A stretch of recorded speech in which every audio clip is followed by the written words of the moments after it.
नमस्कार दोस्तों, मैं हूं आपका दोस्त अजय कुमार यादव। एक बार फिर से हाजिर हूं इतिहास के पन्नों को लेकर।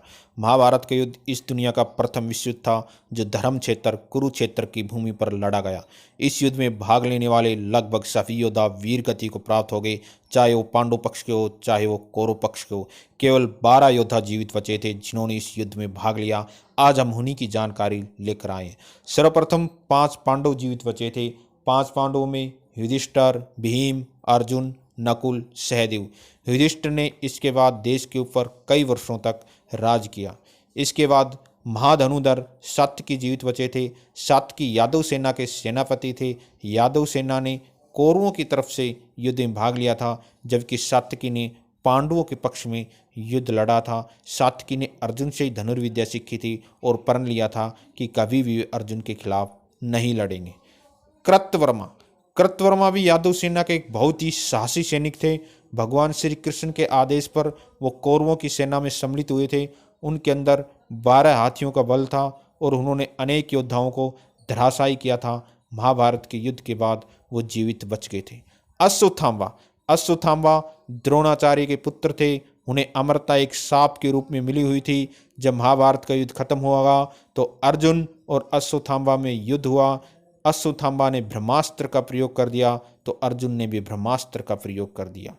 भगवान वेदव्यास के कहने पर अर्जुन ने ब्रह्मास्त्र को शांत कर दिया, लेकिन अश्वत्थामा ब्रह्मास्त्र को शांत करने की विधि नहीं जानता था। अतः उसने उत्तरा के गर्भ पर ब्रह्मास्त्र का प्रभाव छोड़ दिया, जिससे राजा परीक्षित मरे हुए पैदा हुए। लेकिन भगवान श्री कृष्ण ने अपनी योग माया से उन्हें जिला दिया तथा अश्वत्थामा को श्राप दिया कि ऐसे ही अनंत काल तक वो जंगलों के अंदर भटकता रहेगा। कृपाचार्य कौरव और पांडवों दोनों के ही कुलगुरु थे। कृपाचार्य ने इस युद्ध में कौरवों की तरफ से भाग लिया था। कृपाचार्य को अमरता का वरदान प्राप्त था। कृपाचार्य 7 चिरंजीव महापुरुषों में से एक माने जाते हैं और महाभारत के युद्ध के पश्चात कृपाचार्य तपस्या करने हिमालय के जंगलों में चले गए। वृषकेतु महारथी कर्ण और वृषाली के पुत्र थे।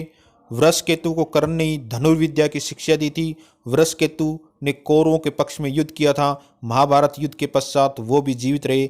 जब पांडवों को इस बात का पता चला कि कर्ण उनके बड़े भाई थे तो उन्होंने वृषकेतु को बड़े सम्मान के साथ अपने राज्य के अंदर रखा और वृषकेतु ने कई जीत के अभियान किए थे जब युधिष्ठिर ने राजसूय यज्ञ किया था।